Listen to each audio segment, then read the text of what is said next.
It's meant to be smooth, like, well, like, yeah, yeah.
Oh my, hello everyone, and welcome to the lovely Anti-Oedipus stream on this fine Tuesday as we slowly make our way through. I mean, just a single chapter. We actually made some progress last week, more than I thought, which is great, but as always, thank you for those of you, very few. All right, and now I'm open, we're in Discord, no one's here, fascinating. No one showed up for the reading today. We're hitting the end of the year. This is pretty normal, actually. It's the beginning of the school year and the sort of mid to end of the school year. We have a really weird drop-off in Discord activity. It's always fun. But hello, everyone. Thank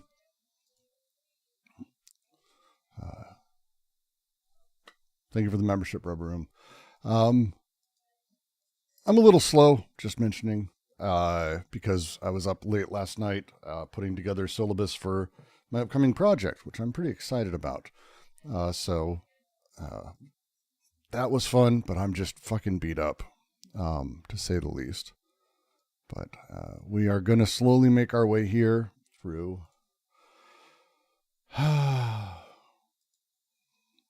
Slowly through Anti-Oedipus.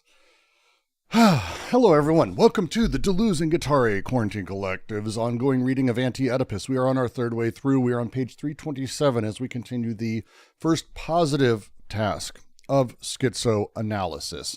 For those of you who have been following, we've been making our way through schizoanalysis as an analytic platform, and it begins with chapter 4, where they go through their critique of how psychoanalysis operates, what is the methodology of it, the issues they have with it. Then they move into the destructive task through that critique, and now we're in the positive task. Then we have another positive task after this, and there's a couple steps of this. Where we are right now is working through how they want us to begin dealing with, again, this is written from the perspective of analyst and analysand, patient, doctor, therapist, and, counseling and counselor, counselee. Is that the counselee? That's not a fucking word, Brooks. But it's written from that, more or less that perspective. And as they're going through it, they are, as they critiqued psychoanalysis, with all of its issues, they're now outlining the things that schizoanalysis is intended to be looking at. And this part specifically is about the machinic indices, how to start recognizing the thrust of all of it. As we went over last week with, I think we ended up going into Daniel Smith's paper on the BWO. There's a big shift in how psychoanalysis operates versus schizoanalysis, specifically in how we regard the person or the unconscious. Psychoanalysis tends to think of the person, the organism, the whole, as doing things. And the things that person does, the tics, the behaviors, these things are singular, definable, and then traceable back to an unconscious that's made of symbols that we can kind of relate to things in the real world. They're a stage dance that we have inside of us that are placing things in the world that are showing how the world relates. For schizoanalysis, it's quite different. Instead of looking at what the body does, we need to be looking at the structures of the body, of me, of you, of the analysand, or even the analyst, and looking not at what the body does, but the structures of it. And within that, as those structures exist, looking at the machinic indices, the forces within, and what the machinic unconscious produces. There's a completely different sort of flip in this. We went over last week. Go back and rewatch or re-listen. It's much easier. So as we're making our way through all of this, we start talking about, at this point, how desire and the chain of things operates. Just to read the very end, and then we'll kind of charge forward. The partial objects and the body without organs are the two material elements of the schizophrenic desiring machines. The one as immobile motor, the others as working parts. One is giant molecule, the others is micromolecules. The two together in a relationship of continuity from one end to the other of the molecular chain of desire. Instead of considering it as a master signifier down, and these chains are unbroken and nothing ever can switch, and we look at the symbols of things. Again, it's looking at the indices of an incredibly complex array of desiring machines and interconnected elements. This is where we pick up and we begin working from this to understand how desire shifts and how the three syntheses are involved in this. And again, to help us understand the overall process they're wanting to get into. Before I get going, as always, if you appreciate, please do send a super chat, membership, all that fun stuff. Join the Discord, discord.gg/DGQC. If you have questions, we exist here to help. I have weird people in chat again. What's wrong with classical foundationalism? I don't care. That's the problem with classical foundationism. I don't care about classical foundationism. That would be a problem with it. I don't know what the fuck these questions are about. Now to read. The chain is like the apparatus of transmission or of reproduction in the desiring machine, insofar as it brings together, without unifying or uniting them, the body without organs and the partial objects. The desiring machines, the desiring machine is inseparable both from the distribution of the partial objects on the body without organs and from the leveling effect exerted on the partial objects by the body without organs, which results in appropriation. The chain also implies another type of synthesis than the flux. It is no longer the lines of connection that traverse the productive parts of the machine, but an entire network of disjunction on the recording surface of the body without organs. As we have doubtless been able to present things in a logical order, where the disjunctive synthesis of recording seemed to follow after the connective synthesis of production, with a part of the energy of production, libido, being converted into recording energy, numen. But in fact, from the standpoint of the machine itself, there is no succession that ensures the strict coexistence of the chain and the flux, as well as the body without organs and the partial objects. The conversion of a portion of the energy does not occur at a given moment, but is a preliminary and constant condition of the system. The chain is the network of included disjunctions on the body without organs, inasmuch as these disjunctions reset the productive connections.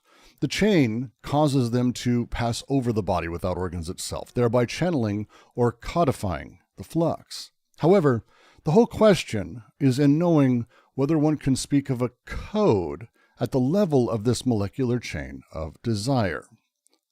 We have seen that the code implied two things, one or the other, or the two together. On the one hand, the specific determination of the full body as a territoriality of support. On the other, the erection of a despotic signifier on which the entire chain depends. In this regard, in vain is the axiomatic in profound opposition to codes. Since it works on the decoded flux, it cannot itself proceed, except by affecting, wait, just making sure, by affecting, off we go, all the way, reterritorializations and reviving the signifying unity. The very notions of code and axiomatic therefore seem to be valid only from the molar aggregates, where the signifying chain forms a given determinate configuration on a support that is itself specifically determined in terms of the detached signifier. These conditions are not fulfilled without exclusions forming and appearing in the disjunctive network at the same time as the connective lines take on the global and specific meaning. It's a jargony as shit. It is jargony as shit. It is jargony as shit. Shakes asked, should we read every time the word flow is used as flux instead? It's a safe bet. I have a paper I'm working on that literally goes over the usage, but there's like 9 times that they mean to use flow that they do use flow. There's 190 times they meant to use flux that is translated as flow. So it's a generally safe bet when it comes to that, to say the least. To say the fucking least. This is going to be a lot to go through. I think the best bet for us is to kind of just take it line by line and make our way from beginning to end. This is the molecular chain of desire. This is not Lacan's master signification chain. This isn't that setup. We're not quite there at this point. This is not what they're talking about. They have moved the fuck on. I don't know how else to say that. I've had to explain it in other nicer ways, but I'm kind of just being really blunt. We are not having a conversation here, by the way, about the chain of signification from Lacan. They're playing with the same ideas, and they're utilizing them for various reasons. As they talked about earlier, Lacan is someone that they take a lot from and that they build on, and they credit with actually a good deal of these ideas. But this is not the chain of signification. This is a molecular chain of desire. It's a completely different beast. Just to be very upfront about that. Too open. The chain is like the apparatus of transmission or of reproduction in the desiring machine.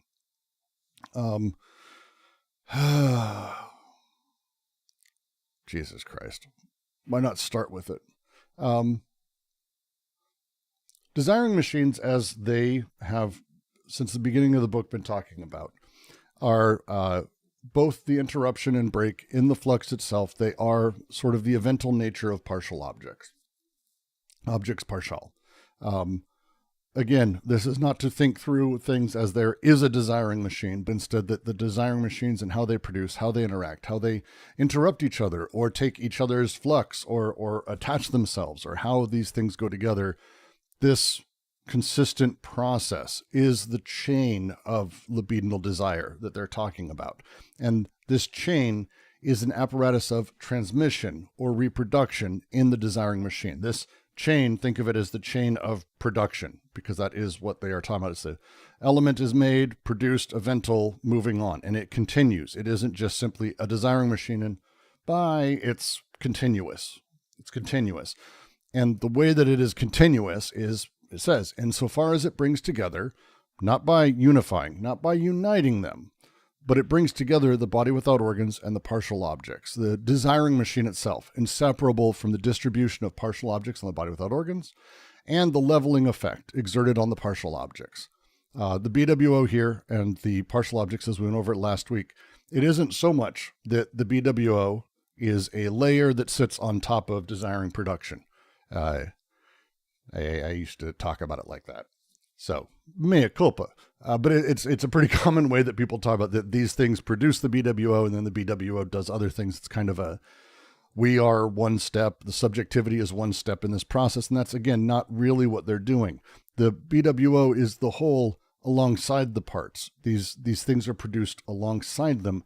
And the way that they're produced, how they come together and sort of that setup, the entirety of these items, this is the molecular chain of desire. It doesn't unify them. It doesn't bring all desiring production underneath the organism. We're not doing that. And it's not the Brooks of things. It's not the uniting of them that we see in the organism. These elements, this productive chain of molecular chain of desire is a little bit different. It's desire and desiring production connecting without homogenization. That's the thing that they're sort of implying and working with here. If that makes sense, I'm hoping it makes sense. Dear God, I'm hoping it makes sense. Hold on. One quick question. What does homogenizing mean here? When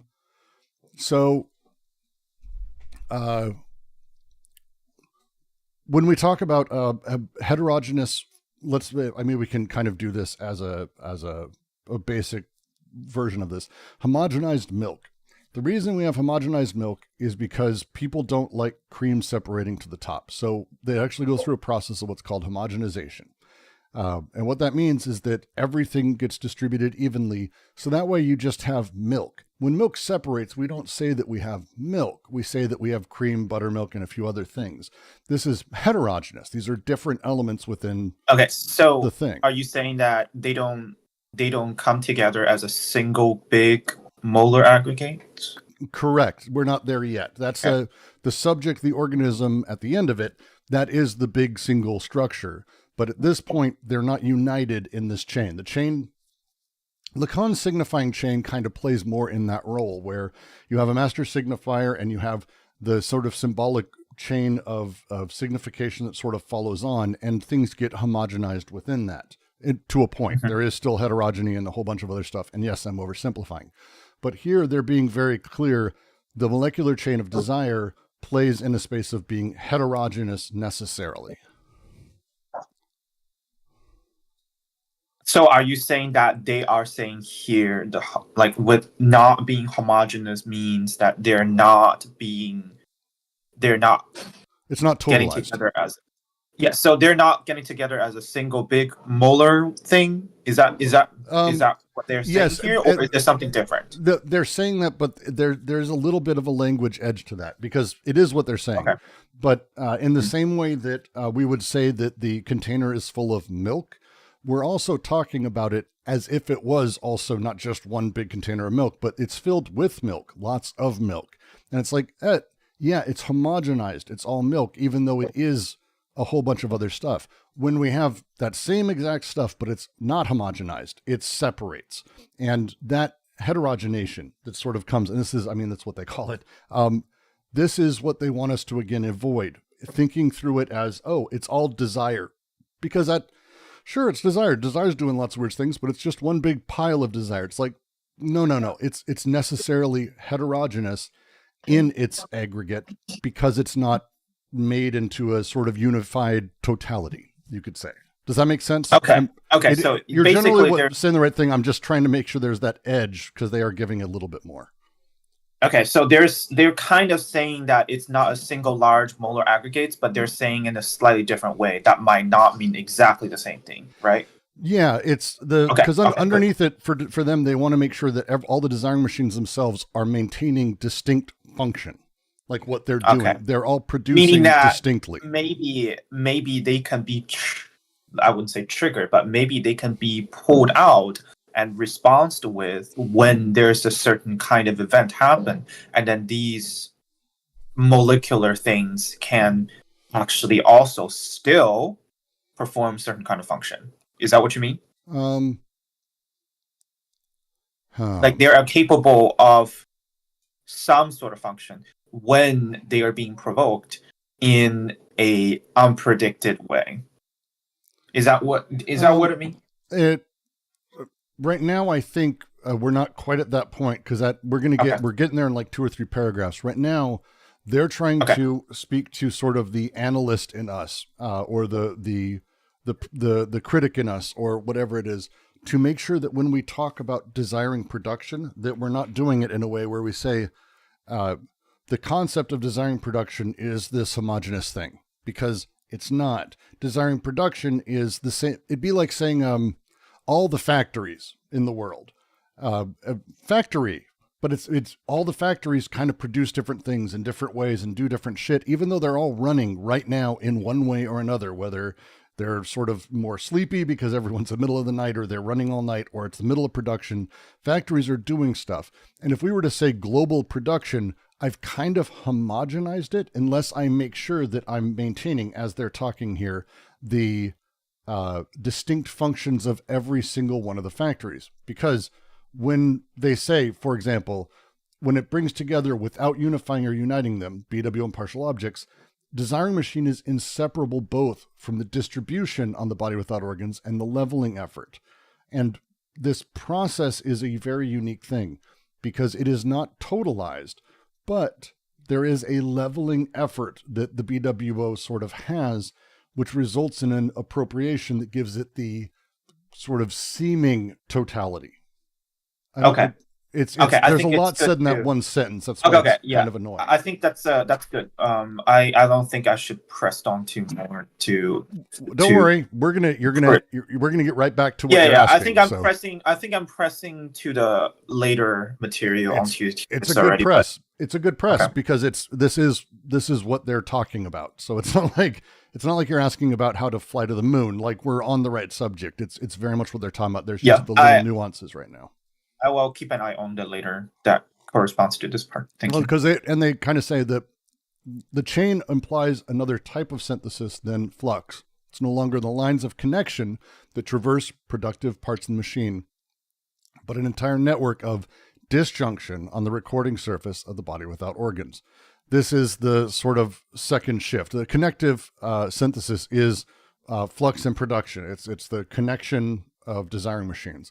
The disjunctive synthesis is the sort of chaining effect, because it is the either or, and they're being very serious about the inclusive disjunction here as being the big deal, but they just say just disjunction. And this is the beginning of these syntheses. This is, again, there is this multitude of production of all of these machines happening, and they're interrupting each other, fucking with each other, production. But desire is necessarily, like, not only produced, but there is a chain of production that happens. And that chain also implies recording. And this is again, the BWO is part of this. This is the nature of, as they're talking about, I mean, this is what they've been talking about for the last 9-10 paragraphs, to say the least. And that process, then they say, we've doubtless been able to present things in a logical order, which I would argue they did a good job of in all 3 chapters at this point, where the disjunctive synthesis of recording seemed to follow after the connective synthesis of production, with a part of that energy of production converted into recording. This is the particular way that desire shifts. They don't want us to be thinking of desire as sort of this idealized form that never changes. They're playing in a very different space with this. They're playing in a very different space. The nature of libido, Newman, and then, sorry, my brain. The third type, Jesus fucking Christ, Brooks, what happened to you? That's what happens when I get tired. I'm sorry about that.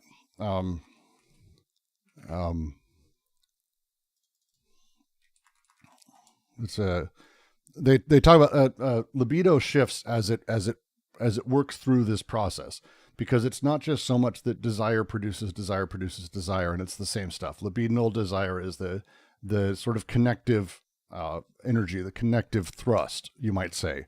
Newman is the thrust towards recording, repetition, sort of plays in difference and repetition, similar spots to that of the habit. These things sort of touch into each other very nicely. And then the third, which is the miraculating, and the sort of odd way that we shift from the recording surface itself, then being able to produce miraculating of the subject. This is kind of the steps. And they're focused very much in this very particular place of staying in this machinic unconscious. We're not quite moving into that stuff. We have recording energy being introduced. And then they say, but in fact, from the standpoint of the machine itself, there is no succession that ensures the strict coexistence of the chain and the flux, as well as the BWO and the partial objects. It isn't about a linear process. That's what this means. Like, this is said, I think it's said probably nicer in the French, as always. It's a little clunky the way that it's said here, but it isn't about that there is step 1, step 2, step 3, and then begin again. This is not how production works in any capacity, let alone even in our world when we talk about capitalist production. Production is happening and kind of always going, but there are steps to it that are always sort of interrupting and fucking with each other, and everything's going sort of as a large sort of networked map of things. It's simultaneous, and it's not singular. Again, they're screaming, please don't fucking totalize this. Please don't talk about this as one singular machine. The machinic unconscious isn't a machine. It is the multitude of machines and the machinic phylum that they're talking about. This is moving way away. This is why they're making their critique with psychoanalysis. This is why they're making their critique sort of with Western psychiatric care, that there is a multitude of productive capacities inside any person, but they're not that person's, nor are they singular, nor are they even aware of what's happening. There is a multitude of shit being produced, and at the very end of it is a subject who's doing whatever they're doing, but that's not the interesting part. The interesting part about the person is actually their structure, and the structure that is being made and invested directly by those desiring machines. Again, rethinking the relationship of the organism to the unconscious and kind of sidestepping and moving around other stuff. As we talked about last week, thank you, Daniel Smith, to say the least. It's again, why we went over that last week. I think I went through that 3 times this last week, that Daniel Smith paper. God damn, it's good. Please, JK. Yeah, hi, Brooks. So when you start talking about the code, introducing the code and the axiomatic, that means it's getting into the molar. Is that a form of restriction of the of this desiring production that is multiplicity? and it's a way of what psychoanalysis does is to restrict that multiplicity into a particular molar molar operation. This is where they, well, can I answer your question in like 6 lines? Because I'm going to answer your question in 6 lines. Like, because we're a little bit through, and I want to make sure we get a little bit before we say code, because code is very particularly used throughout Anti-Oedipus. When we talk about coding, it is about the coding of desire, and it's the coding is the anthropological term. It is not coding in the sense of a computer code. This is not how the language is used. It's confused a lot this way. Instead, the very function of what they're talking about is that when we speak of desire coded, there's a really weird thing that starts to happen, because the question is, and it's because it's the next line, that's why I was like, the chain is the network of included disjunctions on the BWO, and as much as these disjunctions resect productive connections, the chain causes them to pass over the BWO organs itself, thereby channeling or codifying the flux. Now, this is where coding works as a thing. This is where desire becomes coded, is in this interaction. However, they say the whole question is in knowing whether one can speak of a code at the level of this molecular chain of desire.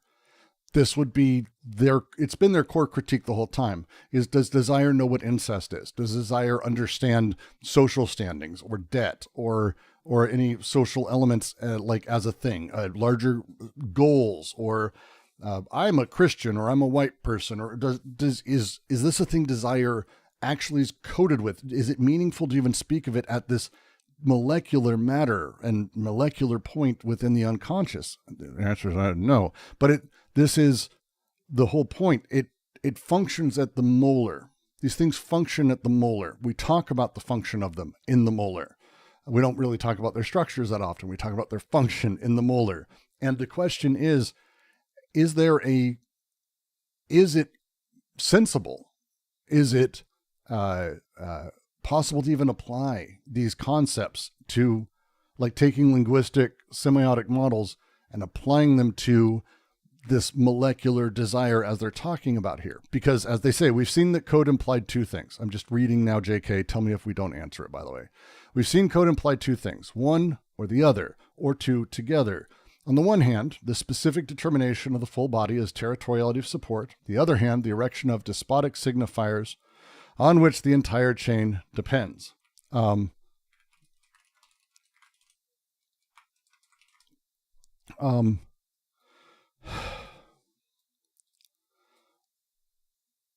When we talk about either or one or the other, or 2 together. On the one hand, determination of the full body is territoriality of support, how they're sort of talking about it and how they've sort of gone together. It's that, oh God, the fucking jargon in this is kind of overwhelming to be able to sort of simplify it. And this is where the challenge at the end of the book comes, because the strength I have in this book necessitates sort of taking things a little bit slower here. When they talk about the territoriality of support, they're talking about the we use that word here particularly, the organization of space itself, the territoriality. And I mean that physically, but conceptually too. This is not we're not separating things out. Holland goes through this in his book. I highly recommend his book. But for him, as he talks about it, it's like territoriality is about finding these boundaries that determine what belongs inside of systems or outside of it. So, for example, when they use the term full body or socius, this is the thing social production is inscribed upon. This is stuff that is within or without a system. And in primitive societies, as they talked about in sort of chapter 3, the kinship systems and modular debt, ritual markings, these are the things that organize and set things up, but it manifests through this territoriality. because that territoriality is core. It's why they use the term. The term comes from sort of an anthropological sort of background. So we have this odd surface of inscription, the earth being that for the tribal, because literally they're recording into the earth. Think of the earth itself, the land that they're in, and how humans impacted the land and changed it or addressed it. That recording into the land itself is the term that they're really using, the territorial coding of these things. And so the odd network and alliances that come through that set up. Again, we're talking about capital here, so it's a few more steps. When we add in the, and they have the phrase inside of this, it's one second, I want to make sure that the erection of a despotic signifier on which the entire chain depends. This is the second part of code. These are the two components. Code implies two things: the determination of the full body as a territoriality of support. This is BWO is the territoriality that we saw inside of the first socius. And then the other, the creation of the despotic signifier on which the chain depends. This is the master signification. This is, at this point, we're mixing Lacan with Strauss or Godelier, depending. And we're saying Lacan wasn't wrong, but he was looking at the way the despotic signification worked, not necessarily how things work within capital. And what Lacan had sort of sussed out, we can actually put in play with this other thing to understand how capitalism actually functions, because it functions in a very different way. A despotic signifier overrides and recodes territoriality codes. So it's sort of setting that up, and they sort of go through that. Noah says the erection of despotic signifier. This is not only a clear reference to the phallus, but is the plus one, the transcendent term. Close. It's playing towards that. I'm hesitant to say it is. I'm going to stick with the text as is, and we can talk about interpretation later. But like, this is, to me, like they're speaking very particular. It's the two elements of code. You need the despotic signifier for the meaning sort of coming down, and then you need the primitive territorial machine, which sets up the territoriality, the rules and the edges of space, and the way that we sort of grasp things in that way. So, why are we going over this? The thing is that we have capitalism, and this works in a completely different way. It operates differently, but these machines are still underneath it. These machines are still underneath it and playing around. The passage that we're sort of going through, we have seen code implies two things, is these two elements. And then they kind of go on. And that's the point here, is when they say, in this regard, in vain is the axiomatic in profound opposition to codes. Since it works on decoded flux, it cannot itself proceed except by affecting reterritorializations and reviving a signifying unity. This is we're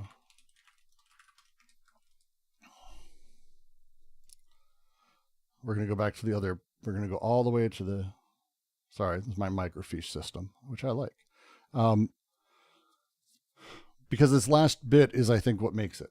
The very notions of code and axiomatic, therefore, seem to be valid only for molar aggregates, where the signifying chain forms a given determinate configuration on a support that is itself specifically determined, and in terms of a detached signifier. I could shorten this without jargon, because what they're saying is code and axiomatic don't exist for desire. The very notion of it doesn't really work at the molecular, because it necessitates the social order, whether it's the territoriality, whether it's the despotic signifier, or any of that. We also, in order to have an axiomatic, need decoded flux. And that also is something that only exists within molar aggregates, where the signifying chain forms a given determined blah, blah, blah, blah. Those conditions are not fulfilled without exclusions forming and appearing in the disjunctive network at the same time as connective lines take on global and specific meaning. This is, at large, what we've been driving about with the BWO. It's what Daniel Smith's paper was. The way that we collapse the organism as being the thing that does stuff, and the machines as the shape of it. this collapsing into a single large thing, this global specific meaning of every single thing that a body does, rather than thinking through the machinic underneath and the organism on top, which is the structure. This is what they're saying psychoanalysis has gotten wrong. I'm hoping I explained that well, JK. I was literally trying to answer your question. Please let me know if I got really far off. So is this whole paragraph that we just read a form of schizoanalysis of and included in that schizoanalysis is a critique of psychoanalysis? This entire chapter is that. It's a critique of psychoanalysis that's introducing how the functioning of schizoanalysis works in opposition to, or you could almost say as a parallax view to psychoanalytic thought, where psychoanalytic thought considers the unconscious from the position of codes, and you could even say axiomatics, depending on who you're talking about. Like we think of the unconscious in terms of fully formed social things, symbols, in psychoanalytic thought. And their argument throughout all of this has been driving to the schizoanalytic conclusion, which is desire has no concept of that. The machines are doing what they're doing. We need to not care about the shape of the machines, but instead what they produce. And we need to not care about what the overall person produces, but instead the structuration of that individual. If that makes sense. Yeah. Yeah, I think I said that right.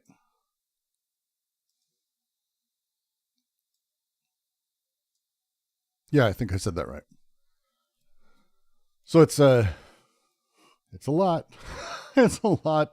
And it becomes this, like, again, we're talking about it from the position of, as this has been going down, the position of someone who has going to an analyst, someone who's talking about their problems, talking about what's happening inside of us. And instead of saying, oh, you're wrestling with the symbolic elements of these, because we're able to say, oh, desire is coded in these ways, and that's what's happening inside of you. And you're, to do the sort of colloquial shit version of psychoanalysis, you just have all these sort of things pushing up within you that are aimed at these symbolic things. Your mommy, your daddy, the maid you knew, a tragedy here. We have those symbols playing around and dancing, and you just haven't set them up in the right way or with the right relationships or placed yourself counter to them in a correct, healthy position. And that's why you have nervous tics. That's why you have autism. That's why you have these issues and problems. And they're like, no. The issues and problems that the person's having, that's not really the thing. That's not the thing to be looking at. The structure of that person, perhaps, but really we need to look at the molecular elements that are there and not look at them in terms of codes or decoding or the master signification or whatever it is, because the BWO in this process of, as things move towards the socialized side of things, it only works in the molar aggregates because signifying chain forms a given determinate configuration on a support, BWO and territoriality, that is itself specifically determined, and in terms of the detached signifier that we got from the despotic. So the position we exist in as psyches and people running around with psyches and machinic unconsciouses is we exist in time, politically, historically, socially determined. And all of these things are coming together into making us feel like or play at the idea that we are a total thing, and that the molar aggregate and things we understand, cognize of things we enjoy or how we see relationships, that's actually all the way down in us, because we can't conceive of the rest of it because of, again, the same historically determined things. Does that make sense? Yeah. So the erection of a despotic signifier and the territoriality of support, would that be the beginning of the Lacanian psychoanalysis? This is essentially Guattari's critique of Lacan. Yeah. Right. Okay. So schizoanalysis would be a kind of process without the these kind of territoriality support and despotic signifier, right? Mm-hmm. Okay. I believe so. But again, as we're going through it, and it's core to, I think, a lot of secondary texts on this sort of talk through these things, but it's important because the way they're analyzing code here, the very notions of code and axiomatic and how they work, the goal of understanding how these things play together is to also understand where intervention can happen, where transformation can happen, where there's vulnerabilities in structures and elements like that. It's understanding this dual structure of code and how we come to sort of totalize it and put it over everything. The ability for us then is increased. Our potentias, you might say, is increased, and resistance can actually become organized properly against it. And it's, again, part of what they're doing. They're talking about, again, the machinic indices, understanding how this works, understanding how all this is produced. That makes sense? Good. Glad it does. I'll give it a second. I'll give it an awkward moment for all those fun last minute questions before anyone says anything. See if there's any last minute questions anyone's got.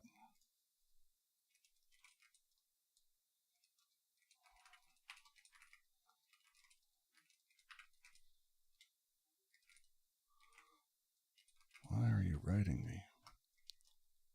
Just what the fuck?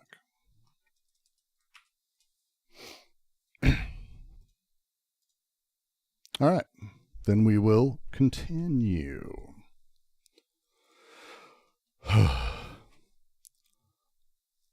From here, we're moving outside of the molar and moving into their sort of, again, the whole point of this chapter is to get to the positive task.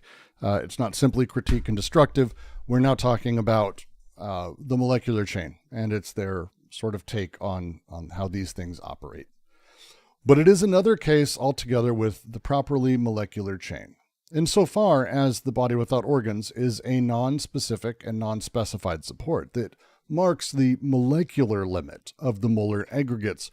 The chain no longer has any other function than that of deterritorializing the flux, causing them to pass through the signifying wall, thereby undoing the codes.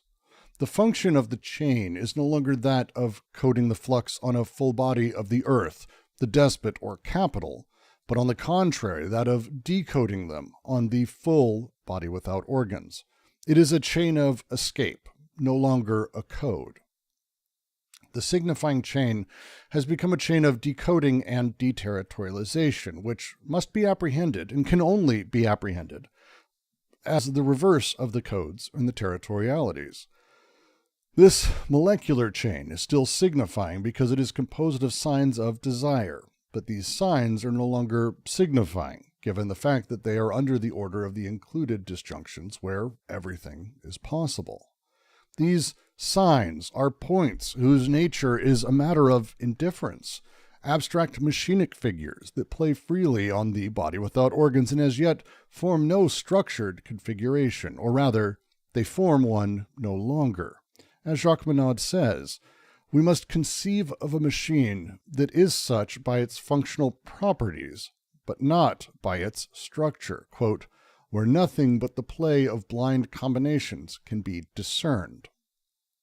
It is precisely the ambiguity of what the biologists call a genetic code that enables us to understand this kind of situation. For if the corresponding chain effectively forms codes, inasmuch as it folds into exclusive molar configurations, it undoes the codes by unfolding along a molecular fiber that includes all the possible figures.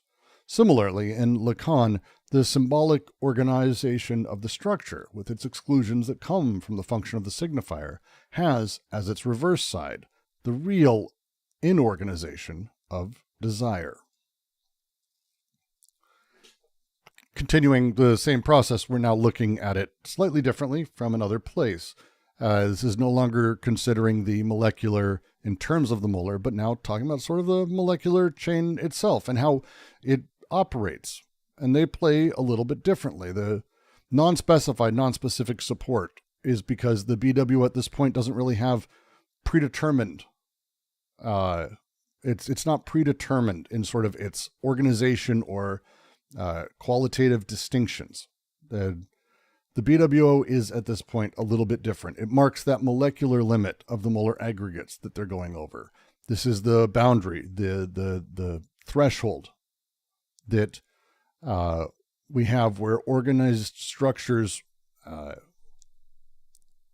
no longer organized. It's where they break down. It's where the molecular flux shifts and becomes something very different.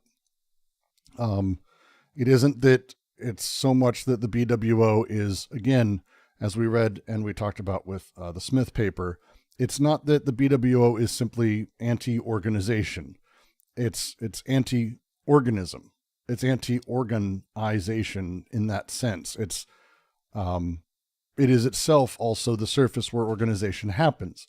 So it's kind of odd that it does both of this, but this non-specificity exists because it precedes specification. It exists before it is specified. That happens afterwards. The falling back on the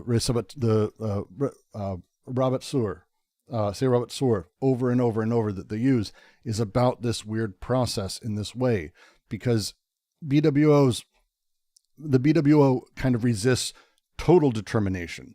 It plays with sort of limited versions of it as a thing, but it resists it in totality.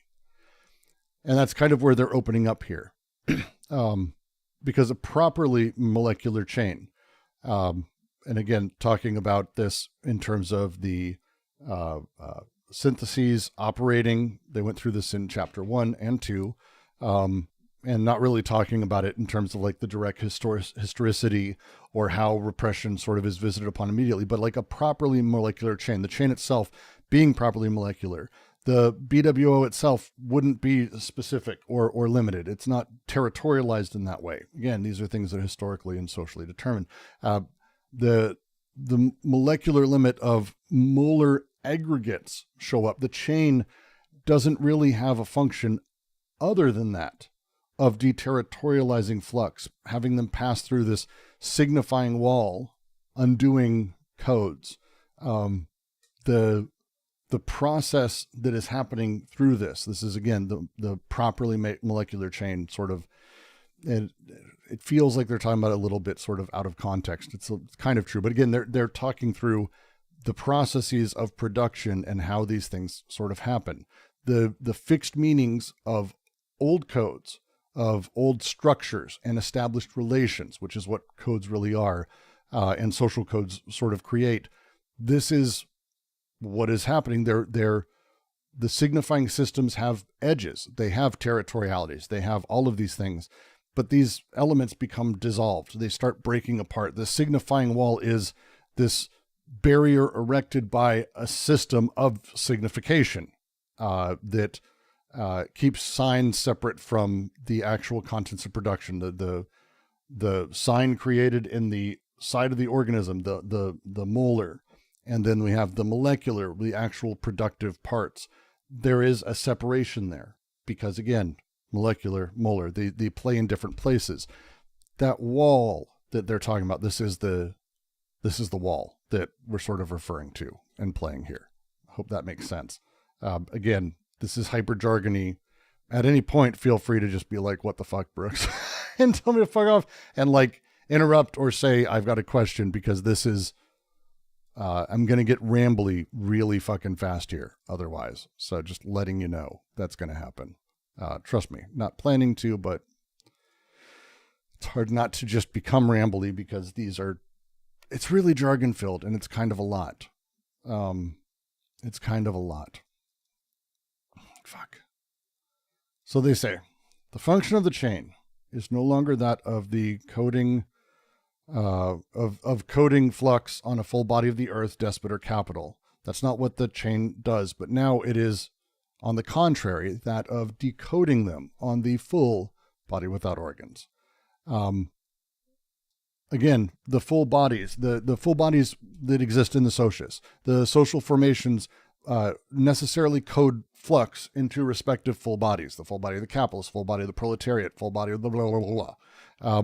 And the molecular chain exists and performs the opposite function. It does the opposite thing. It decodes this very process itself. It isn't destruction because, again, these are just parts being removed and sort of not obliterated, but reorganized, shifted, played with. It's the code is the thing that is, you could say, destroyed, but it doesn't really play in that same way. It's not really that thing. It's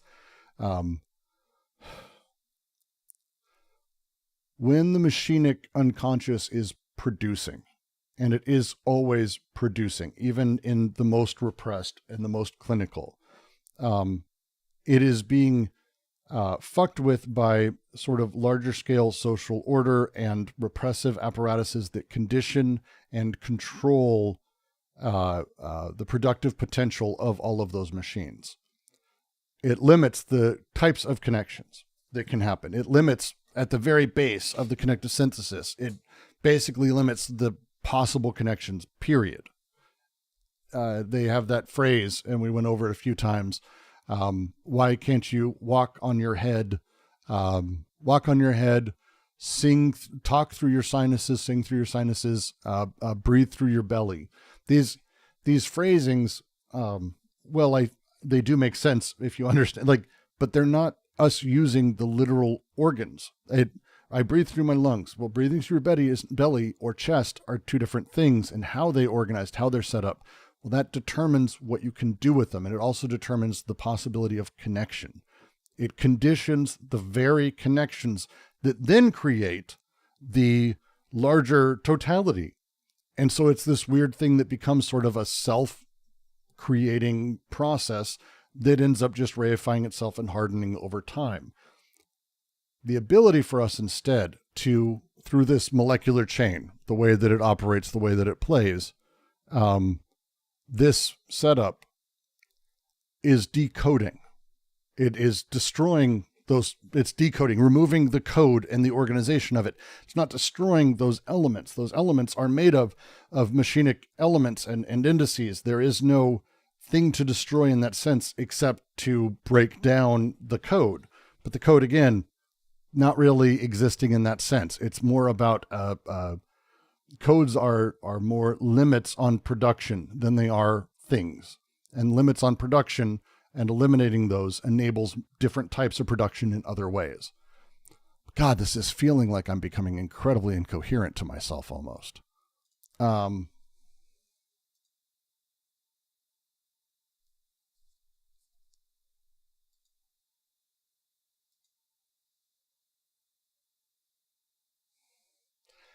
What I'm saying, I think, is right, and I'm using very jargony terms, and I really hate doing that.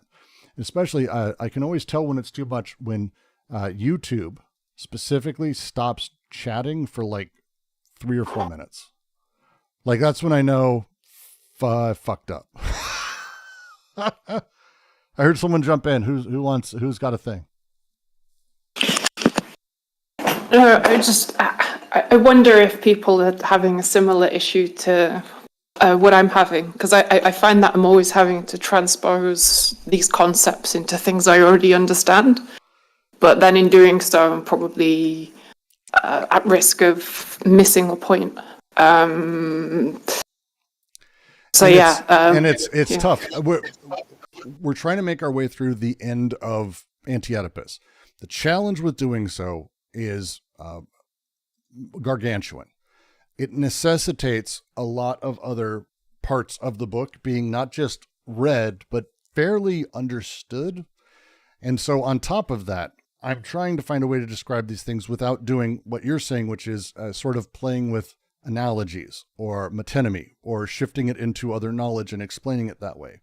Because it is a very particular process that they're talking about breaking down, because it's very difficult to sort of, we are in our world, as we're produced, we tend to think of ourselves as a thing. I'm a thing and I do stuff. And Brooks is what he does. And that's like that even sounds like the enlightened thing. It's not so much, Brooks, you're not what you look like, you're what you do. And it's like, no, it's not what I look like or what I do.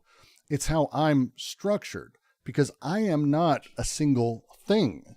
That's not really the setup. I am a totality that's created through a very particular process. And all of the elements that ever contributed to that process, the desiring machines, they're producing. But we do the opposite, where we say they are literally what they look like, and we're okay with that. And this process puts us in a place where we say, well, this is what stuff looks like. And we kind of play with the symbolic or the simplified version of things. We don't care about what things do necessarily. We just talk about their description, and we run that way. And then the totality somehow of this description, we then give this gift of choice or agency or whatever we want to call, and we say, oh, well, Brooks, you are what you do. But that doesn't also come about as a thing for us to go, throw it out, because it's all stupid. Because it's not stupid.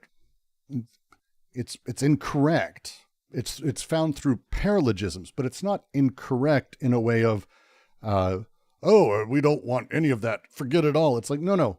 Be aware. This is how we're produced. We're produced in a space that does this. But that thing that produces in that way, that actually gives us indicators of how the rest of it works. If we have a big, gigantic machine that produces widgets, and one day it starts producing widgets that are red instead of widgets that are blue, we don't go, well, I guess the machine changed. You go find the part that is producing a certain thing. You don't go over and go, well, look, that's the blue widget part. And the blue widget part, that's what it does.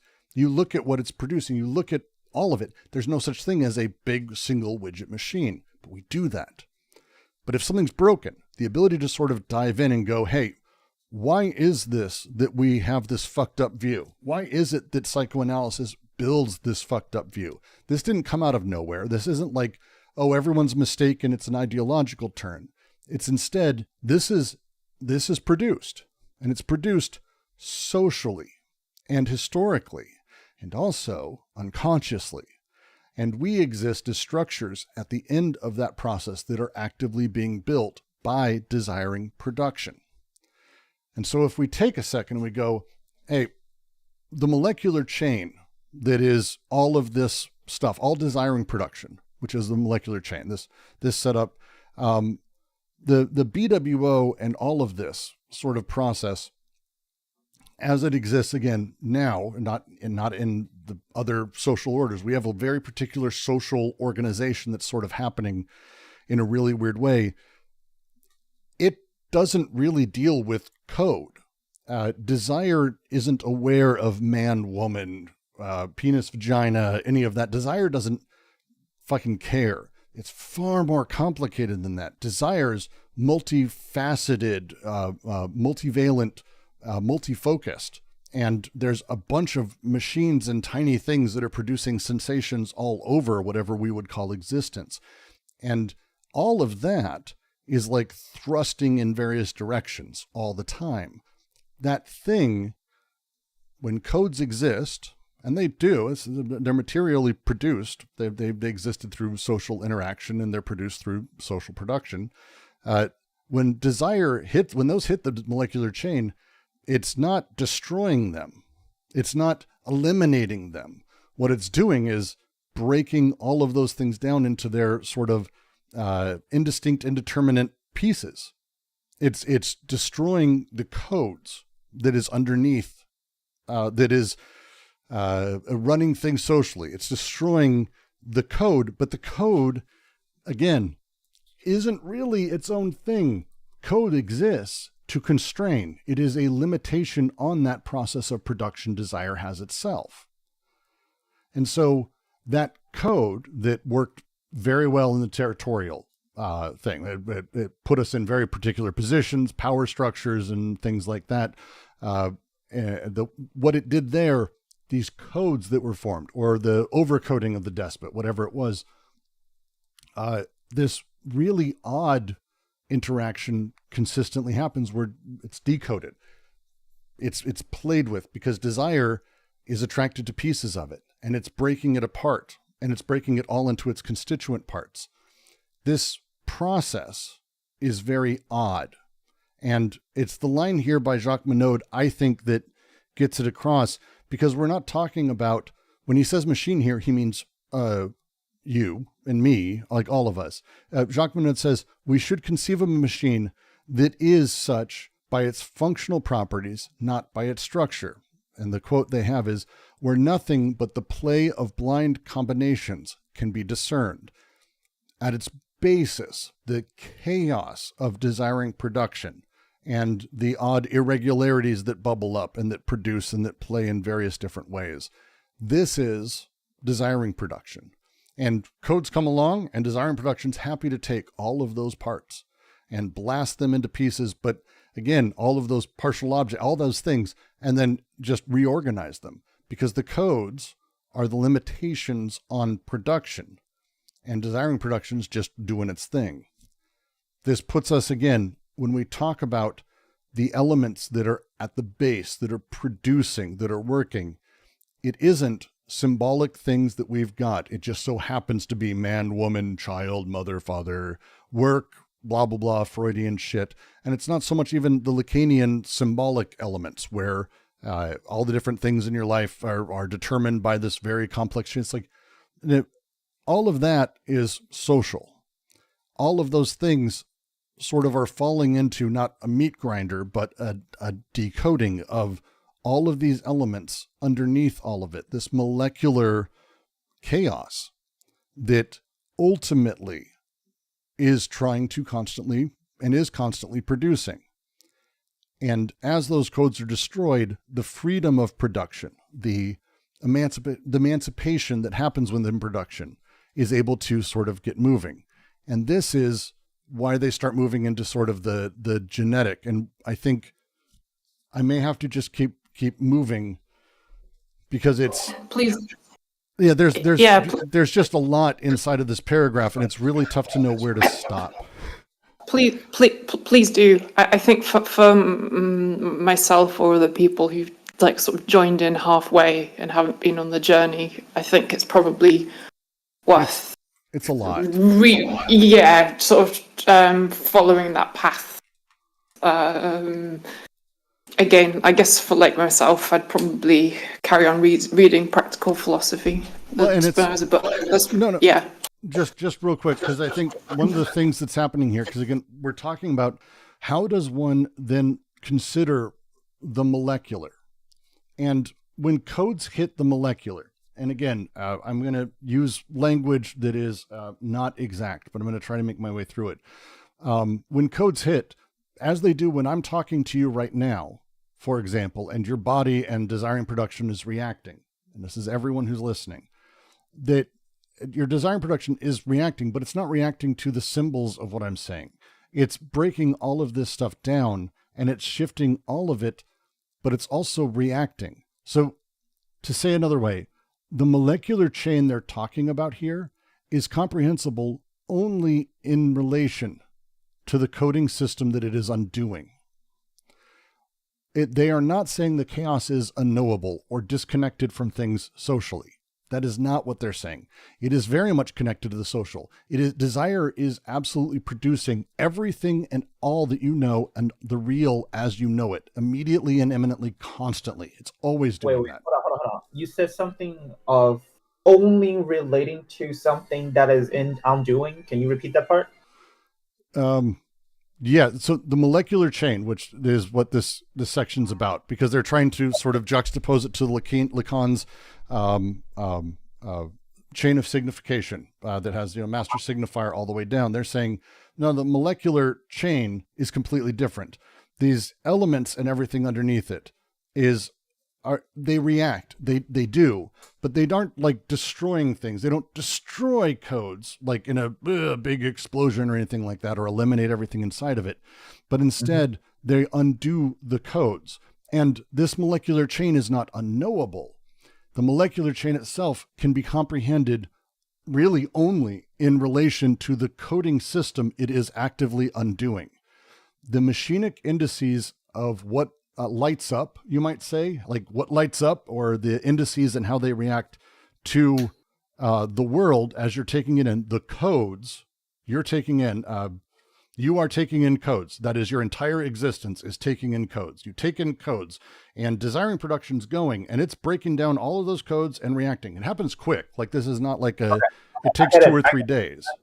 I just needed to. So it's basically the molecular chain is corresponding to the code system that it breaks down, right?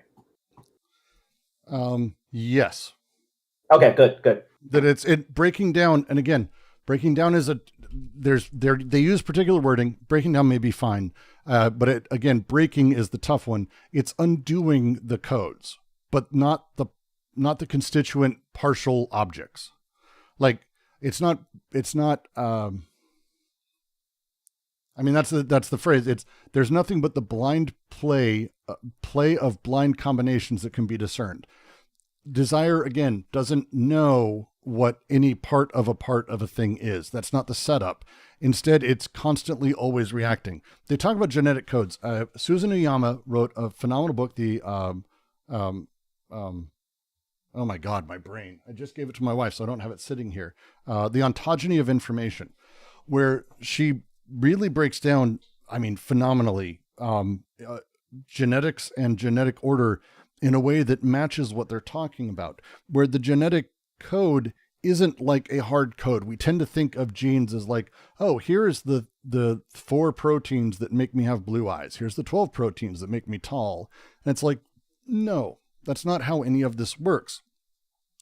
The DNA you have doesn't exist as like a determined end character in like Fallout or some, in like a video game or some shit. What it is it's proteins in the world.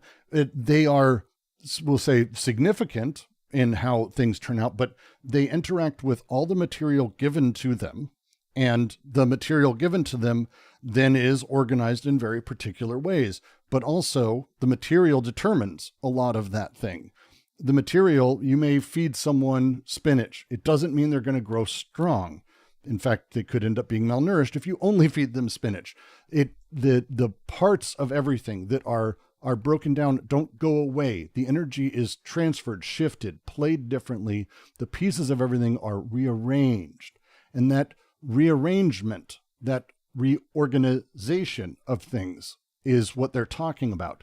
And in the same way that a body reacts poorly or may become cancerous when it takes in the wrong things or reacts the wrong way, and it's an indicator of different elements. It is not an indicator of the totality of a person, in the same way that if I have a tumor on my left thumb, for example, that is not an indicator of Brooks's quality as a person or the shape of me, even though the shape may be kind of funny. It's an indicator of, very particularly, those interactions in those ways, in very special ways, that it's indicators. They're not determinate. And that's what they're talking about here. The ambiguity of what biologists call a genetic code. This was written late 60s. So they're really early in that stuff, but it enables us to understand the situation.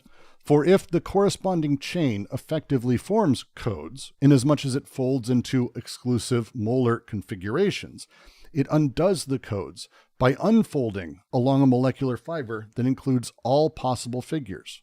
This is DNA has an extraordinary... What the fuck? My TV just turned on. It has an extraordinary total potentiality. There's a weird, like, as you start getting into understanding how the body comes about and like the immune system and the way it's built, the potential of everything is kind of extraordinary. That thing, though, that setup is what they're talking about. This element at the base that is saying the molecular chain, it's not through the symbols that we understand it, but it's in relation to the coding system it is actively undoing. It is the reverse of the codes and territories. That's the last line here. It has the reverse side of the real and organization of desire.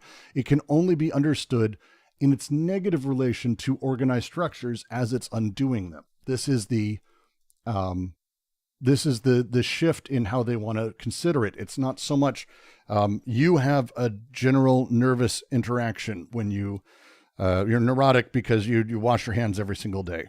That is the molar. But that's not the thing to go after. It's an indicator, but it's not washing hands. Desiring machines don't know washing hands. It's an indicator of reacting to codes in the world. Brooks, can I clarify something? Please. So you kind of are talking about this sort of active, like, I don't know, I don't want to say like restructuring, but this active way to kind of deconstruct code. But is it that desire is active? It's not how to deconstruct code. This is not a thing that's like cognized. You are actively deconstructing code and reacting to it and all of that. And you're producing, as I'm talking, and as you're seeing this in all of the multitudes that is your existence, the codes of all of it are being decoded consistently by desire. And then your desiring machines en masse are all sort of bubbling up or reacting in various ways, which then surface through you ultimately. But you're kind of at the end, and they surface in your structure, not really what you do. I guess like where I refrain is like, it seems like this is an active process when the syntheses are very much defined passively. Like, why wouldn't it be the fact that this chain, its structure is on the body without organs, which the body without organs. Not sure what you mean by active in that case. Well, no, yeah, I was just trying to clarify because you said like there's like this active approach of like deconstructing code. That is not what I said. Okay. I just create again. It is not about you deconstructing code, like you going, excellent. Okay, so coffee mug means this. If you do that, you're staying inside of the symbolic. I'm not talking about that. Like that's Derridian deconstruction. It's its own thing. It's not my jam. It's not what we're talking about here. Specifically, what we're talking about is desiring production. Ontologically is all of it. And as I lift and I look at my coffee cup, all the codes that exist in coffee cup, talking to you, the position I'm in, the social order, whatever it is, all these things are part of that snapshot of existence, you might say, that is being taken in, one by my eyes and then my ears, but whatever. But codes are coming in. Desiring production doesn't react to codes. What it does is it's breaking down all of those codes into constituent elements, into partial objects. And those partial objects are the thing that then become part of other desiring machines that then reproduce and continue producing. So you have this really odd sort of interaction that they're talking about because underneath all of it is desiring production, reacting to partial objects. And so it's not about you deconstructing. Desiring production is always deconstructing, but it's deconstructing again is probably the wrong word. And I'm trying to figure out exactly like the phrasing of it, but the way that they talk about it is sort of the,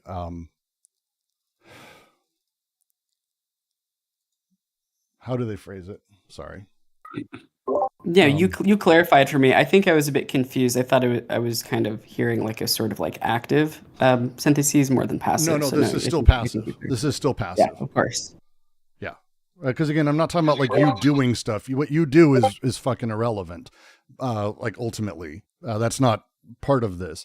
Instead, it's understanding that the chain, the molecular chain in the case of desire and production, it's not really that of coding flux on full body of the earth or whatever, but actually about decoding them. That's what it's decoding partial objects. It's a chain of escape. It's no longer a code. The chain has become a chain of decoding, deterritorialization, which must be apprehended and can only be apprehended as the reverse of codes and territorialities. So not considering it from this is the desiring machine for happiness. Like it's no. But when we talk about happiness, the other side of desires firing up for all of us and that reactive sort of weird large scale thing, this is the stuff that must be apprehended. This is the chain of decoding and deterritorialization that they're talking about. Also, isn't there a potential in Lacanian psychoanalysis and Freudian psychoanalysis to, you know, uh, for this this process that you're describing to occur naturally? Because in the Lacanian, psychoanalysis, there's the symbolic and the imagination, but the real, can be understood to be this chain of you know um, production and desire and production to cut through the codes, right? Codes of the symbolic order. Um, Well, so So- for Lacan, the real is something that we can actually never directly engage with once language and symbolic or imaginary sort of realities dawn on us, mirror stage, etc. The real becomes impossible for Lacan. It's the thing you can't touch into because it is the the thing as it is, but without being a thing, because it's again pre-symbolic. All of that. Babies have it. Children lose it, adults can't have it. And that break is what, for Lacan, creates the chain of signification, because we have to begin understanding things, not in terms of my eminent ability to deal with it, but instead this symbolic sort of structuration that necessarily doesn't have the same vitalism, that is playing more towards structure that doesn't have these things. Again, these are all of their critiques. For Deleuze, the real is, and for Guattari, the real is consistently produced by this process. It is that thing that is being produced. That it's direct, and all of it is always being produced. And so we're apprehending it. It's a very different way of sort of considering the real, because again, for them, we don't have a real that's sort of that alternate to the imagined or symbolic order to things. A completely different beast as a thing. So it's not a process of decoding like Deleuze describes, or No. like the Spinoza's notion of the body without organs is a kind of a process of decoding, isn't it? BWO is decoding. It resists coding, and there's a whole bunch of stuff there. But yeah, the thing with Lacan is it's not so much that there's like a process of the removal of the real. For Lacan, the moment that language exists, the moment there's symbolization, that becomes the break. That's the production of lack, and all of this sort of comes at once. Children don't learn a word and then they start learning others, and the symbolic order sort of draws them there. It's at some point they realize they'll never be able to conceive of themselves as a thing without conceiving of themselves, and that conception of themselves necessarily isn't themselves, and there we have the split. Right?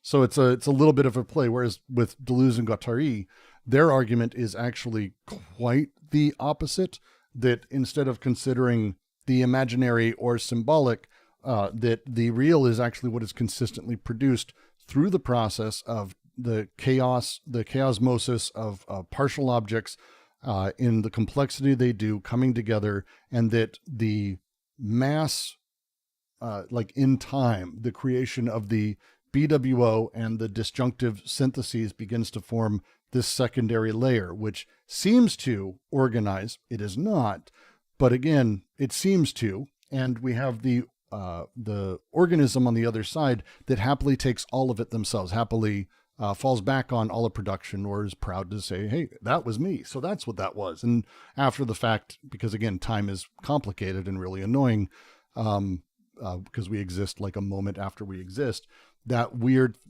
sort of process gives us this other way of looking at it.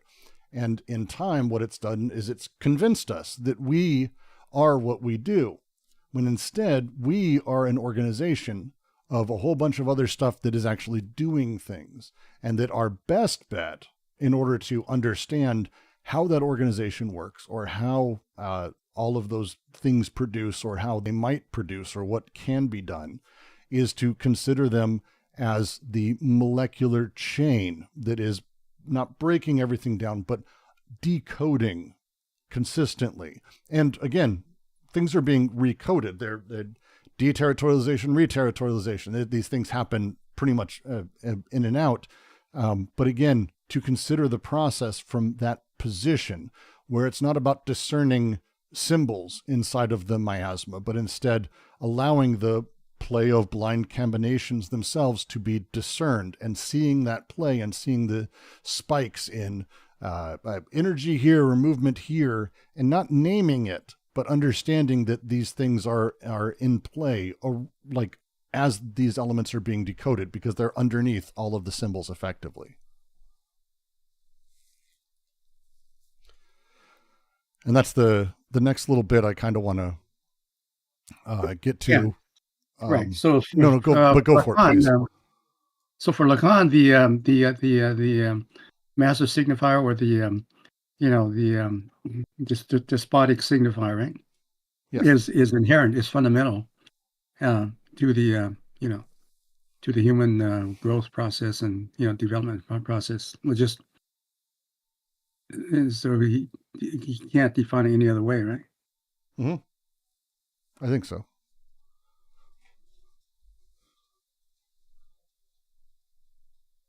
Estelle, if you have the French there, I'm constantly going back and forth. Just real quick. Let's see. Oh, fuck. Where'd my French copy go? Son of a bitch. Did I move it? Oh, no, there it is. Okay. Jesus Christ.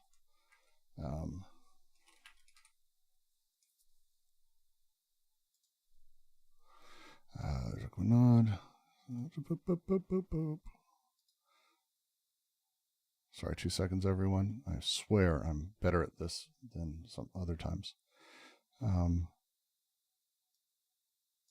It's a phrasing I've always been curious of that they use in the English that I'm just not a big fan of.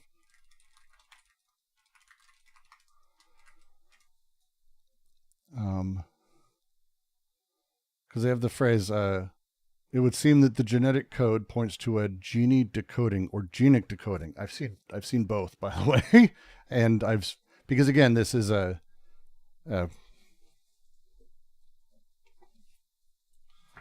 me make sure it's not just my fucking terrible PDF.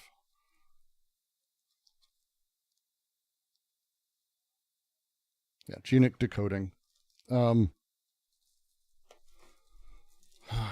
Fucking stupid PDFs. Yeah, I was wondering about that.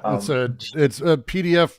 PDF suck, and they use OCR, and they're not the original text. And because we live in a world where people won't release digital versions of books, instead they force everyone to scan. We end up with whatever the worst scan is for some reason every single fucking time.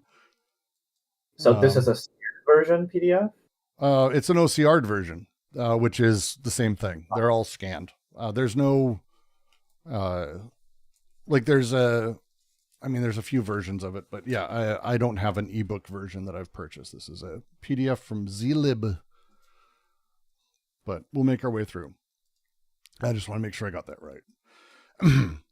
It would seem that the genetic code points to a genic decoding. One need only grasp the decoding and deterritorialization functions in their own positivity, inasmuch as they imply a particular chain state that is metastable and distinct, both from any axiomatic and from any code. The molecular chain is the form in which the genic unconscious, always remaining subject, reproduces itself. And as we have seen, that is the primary inspiration of psychoanalysis. It does not add a code to all those that are already known. The signifying chain of the unconscious, Newman, is not used to discover or decipher codes of desire, but to cause absolutely decoded flux of desire, libido, to circulate, to discover in desire that which scrambles all the codes, undoes all the territorialities. It is true that Oedipus will restore psychoanalysis to the status of a simple code with a familial territoriality and a signifier of castration.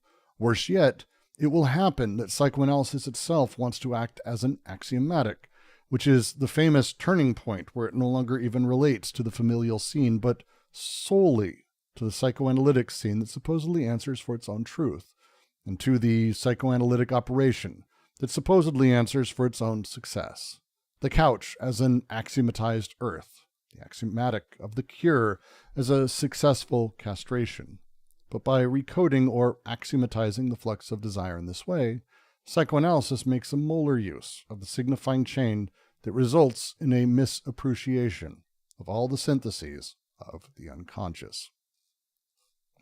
Said actually pretty nicely up front there, and I like the wording around it, because when we talk about a deconstruction, and Derridian deconstruction is generally, in my, again, I'm not Mr. Derrida, so don't fucking do that, not even Mr. Deleuze.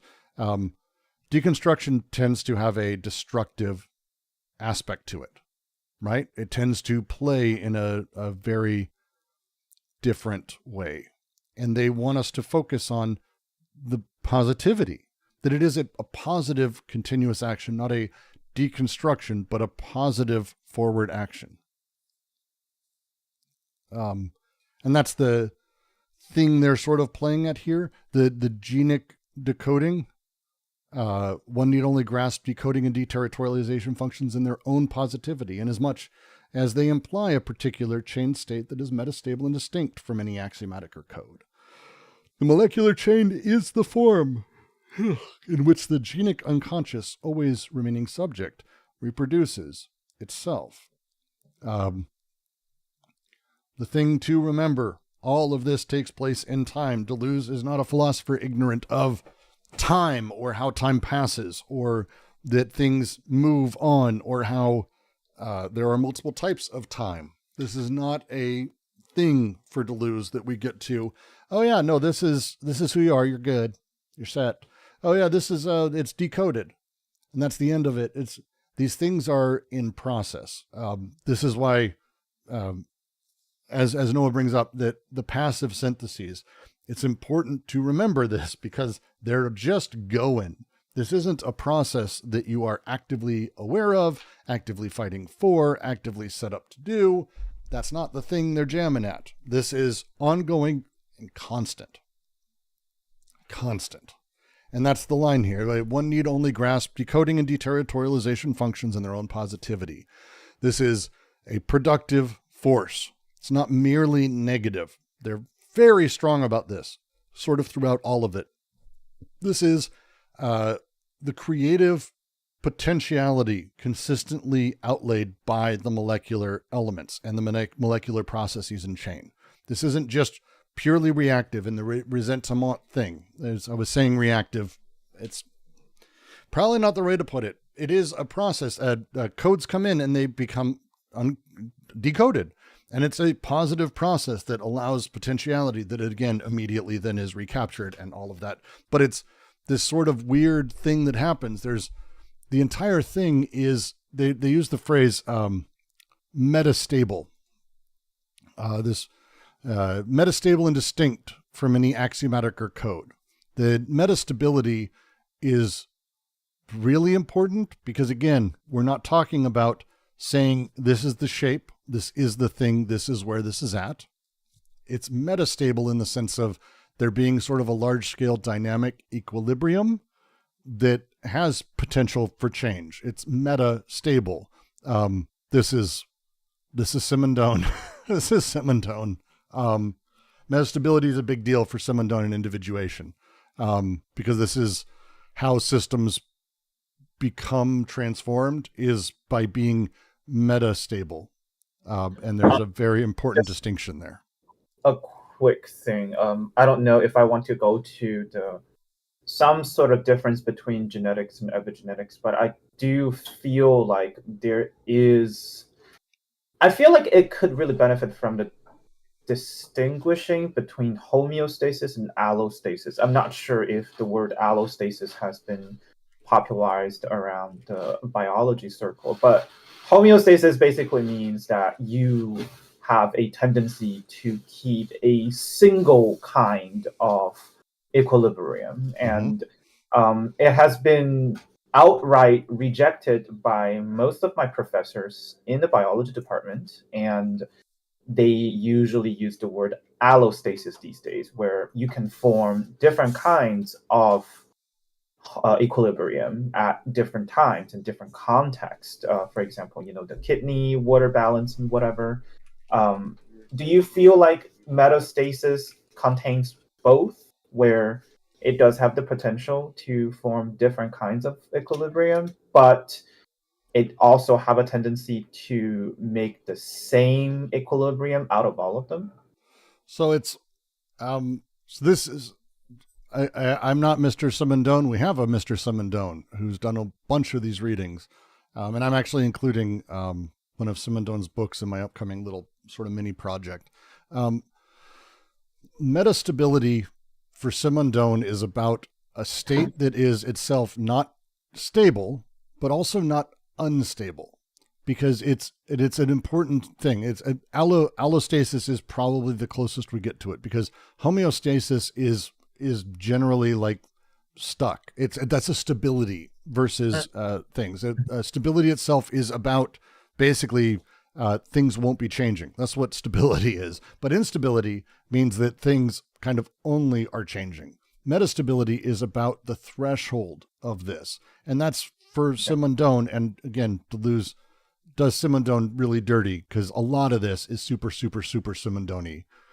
But it's kind of about that, eliminating the idea of the stable or the unstable, and instead having this third state, which is about these inner tensions constantly playing out.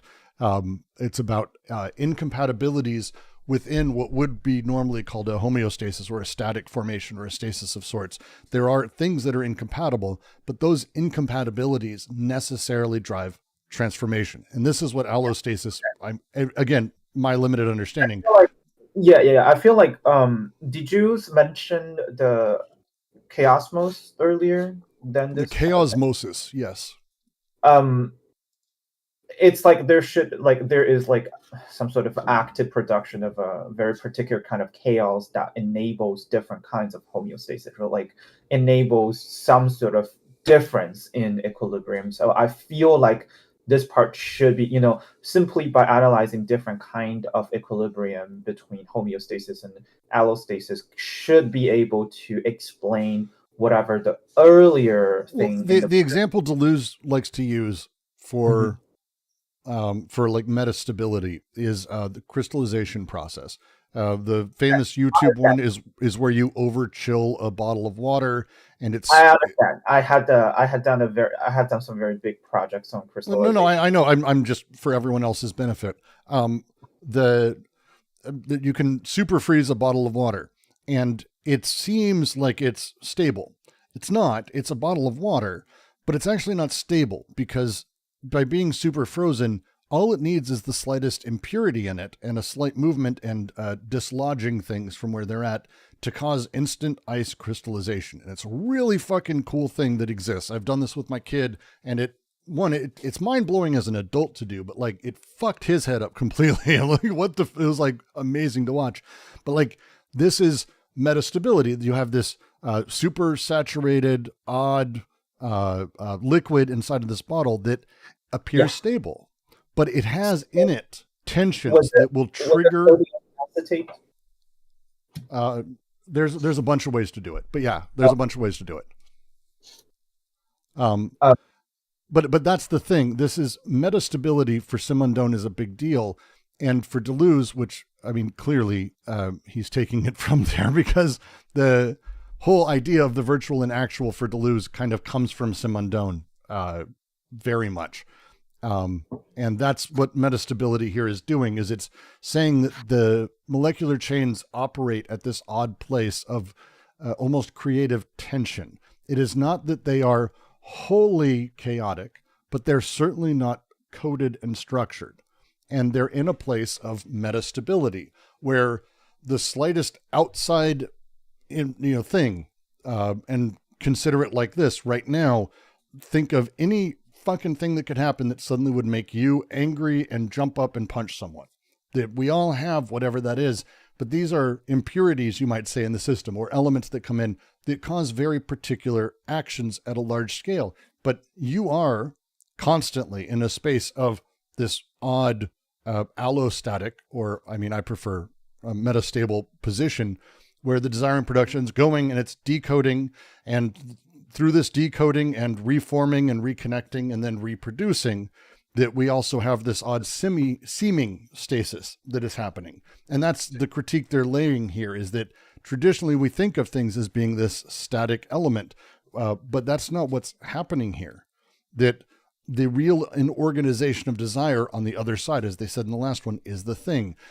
As we have seen, that is the primary inspiration of psychoanalysis, that you have this odd genic unconscious, a subject reproducing itself.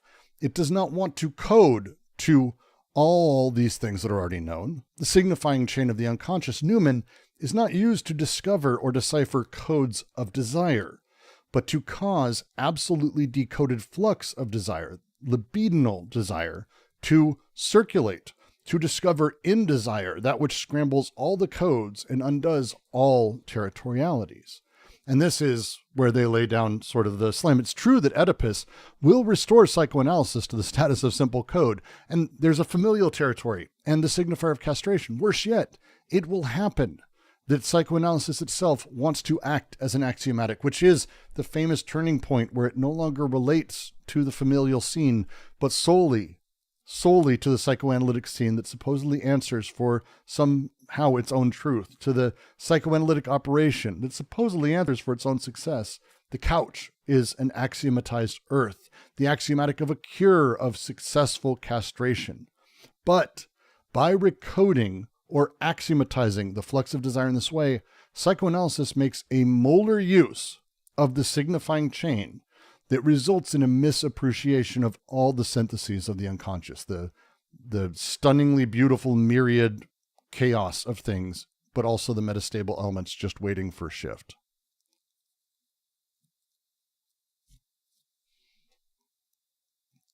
What do you guys? If you haven't seen, I posted a video. I've been asked and annoyed by a lot of people, how do I start with philosophy? And I've never liked the question, and I've never really liked anyone else's answers. And it's one of the reasons I think I hate philosophy on YouTube. So I decided to answer it in a different way. I don't believe that you start in philosophy by just reading Plato. I think most people who do this are basically learning to perform a party trick by reciting quotations, and I find it childish. Instead, we're going to be going through a bunch of different texts that teach people how to philosophy, because philosophy is a creative act. It is a process to join in. And I've got a series of books we're going to be reading parts of. It's not whole book readings. I'm not doing that shit for these things. Das Kapital is in there. I'm not doing a reading of that. We're going to read a little bit, and we're going to talk about the systems and methods that are used in all of it, which I think help people start a real chance of, when they're reading, to read and do philosophy. That's the upcoming project, in theory. I'm not doing a reading of Das Kapital, sorry. I already have this fucking book. Just a quick thing. I just wanted to kind of check with the difference, like slight difference between different kinds of equilibrium or status. When, you know, there should be able to, like, the particular kind of chaos that maybe they call it decoding, or maybe, you know, you're saying it's not all destructive, it's somehow creative in a way that it allows for different kinds of equilibrium. Should these few different conditions where, you know, the particular kind of chaos, the decoding kind of corresponds to the slight difference in different kind of stasis, because you did say that there's another person that did a little bit more on the stasis thing. I feel like it makes more sense to me in this way. Now, does it make sense to you when you are going through this paragraph? I want to know.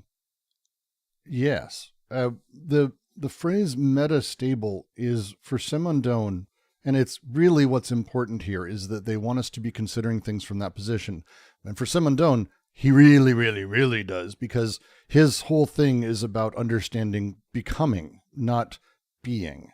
And the reason metastable is like a fun use for this, because if I were to talk about, and video games are great for this, the meta concept, the idea of a meta colloquially has bled into enough people that I can use it and talk about the meta of a video game, but you never have, because again, the meta of any video game isn't perfect. You never have a moment where like things are done. There's always, this isn't working, this part doesn't quite work. It's always pressure on developers. The metastability of any large scale game, or the metastability of you or me, is the same in this way. It's not ever perfect. It's always in flux. It's always shifting. And by eliminating the identity principle, by eliminating that and starting from a completely different space, we can talk about those internal differentials and the potential that is allowed inside of these things in a very,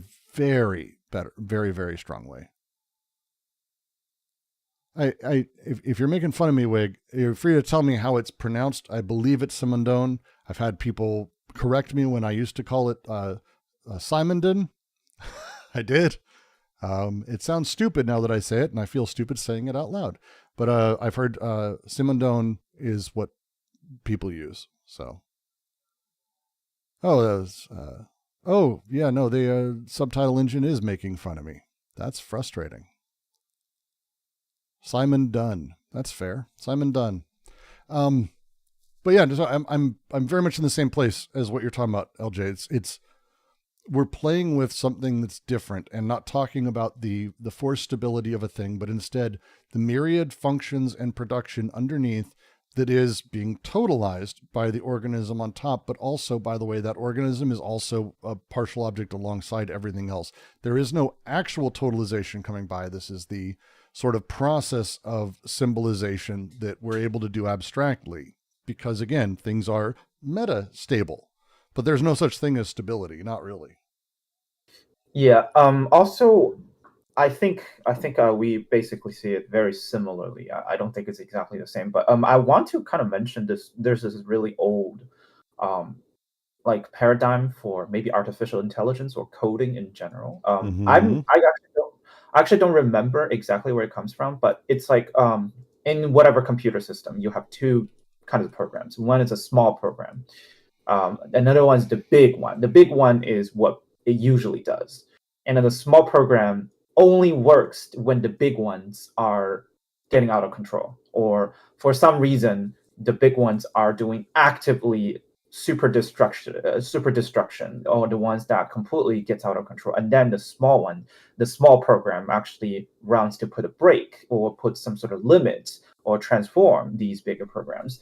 I wonder whether you have heard similar things when it comes to some sort of game designs, or especially in in computer science and machine learning. Machine learning, I think it's big on how they categorize these things. Just curious about if you have. This would be a larger discussion if we could save it for Saturday. Okay, sure, no problem. Because I do want to get through. Well, fuck, I have 8 minutes left, and this next one is a lot. Fuck, this is like the anti-Nick Land paragraph, and it always upsets people or gets me comments. And it's a fun one. It's also some pretty strong stuff. Fuck it, let's do it. Fuck it, let's go. The body without... Oh, sorry, go for it. For the pronunciation of Simondon. Simondon. I'm close enough. I'm doing American version, but it's fine. It's close enough. Yeah, you gotta forget the sound whenever you see ON in French, except in some scenarios. Okay, so it's Simondon. Simondon. Simondon. Simon. Sorry, I'm fucking with you now. I know. Sorry, I'm fucking with you. Simondon. That's very much it, yeah. Yeah, I'll take it. We're going to go read some Simondon. To read. The body without organs is the model of death. As the authors of horror stories have understood so well, it is not death that serves as the model for catatonia. It is catatonic schizophrenia that gives its model to death. Zero intensity. The death model appears when the body without organs repels the organs, lays them aside, no mouth, no tongue, no teeth, to the point of self-mutilation, the point of suicide. Yet there is no real opposition between the body without organs and the organs as partial objects. The only real opposition is to the molar organism that is their common enemy. In the desiring machine, one sees the same catatonic inspired by the immobile motor that forces him to put aside his organs, to immobilize them, silence them, but also impelled by the working parts that work in an autonomous or stereotyped fashion, to reactivate the organs, reanimate them with local movements. It is a question of different parts of the machine, different and coexisting, different in their very coexistence. Hence, it is absurd to speak of a death desire that would presumably be in qualitative opposition to the life desires. Death is not desired. There is only death that desires, by virtue of the body without organs or the immobile motor. There is also life that desires, by virtue of the working organs. There we do not have two desires, but two parts, two kinds of organs. Two kinds of desiring machine parts. This is at the end of the day for me as my brain starts dying. In the dispersion of the machine itself. And yet the problem persists. How can all that function together? For it is not yet a functioning, but solely the non-structural condition of the molar functioning. The functioning appears when the motor, under the preceding conditions, i.e. without ceasing to be immobile, without forming an organism, attracts the organs to the body without organs, appropriates them for itself in the apparent objective movement.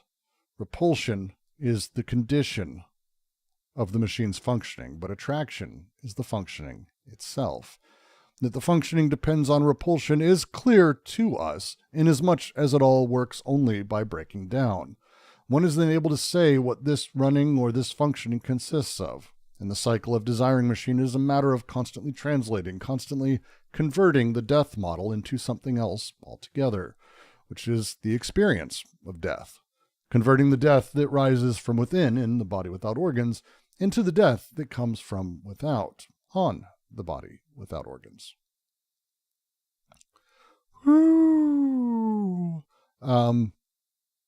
There is a lot here, but we'll start from the beginning. The BWO is the model of death, blah, blah, blah, blah, blah, blah, blah, blah. We'll kind of get to this, but it's a completely... This is a shift. Holland goes into this, and it's why I kind of have to up front have a mini ramble. This is a big deal. This is a challenge specifically to the notion of death itself as being primary. Because it's not. It's the model of death. That death itself actually isn't like a priori. Okay? The model with body without organs is the model of death. The language is weird, but it's not that. Death comes after. Death is after. It is fundamentally different. The schizophrenic experience is more fundamental than death, okay? Death itself is a zero intensity state, which is about intensity and the measure of desire's flux, which means comes after. There is no opposition between the body without organs, as they say. There is no real opposition between the BWO and the organs as partial objects. The only real opposition is to the molar organism that is their common enemy. The BWO, as we read in Smith's paper and we've talked about, doesn't exist as like a cellophane layer wrapping over or a surface that sits above and like crushes down desire. That's not really what it is. Instead, these things kind of exist amongst and alongside each other. They are kind of one and the same is the wrong word. They are part of the same setup. They're all of this. They are both as things in opposition to the organism, the molar organism. It's a common enemy to both of them, actually. The surface of recording as well as the sort of productive elements themselves are in opposition. The molar organism is the coded territorialized form that is that constrains, that it conditions, it controls, it crushes desire. It crushes the BWO, puts it in position, demands of it, the same way that managers necessarily and proletariats, like this is the capitalists and proletariats, that back and forth.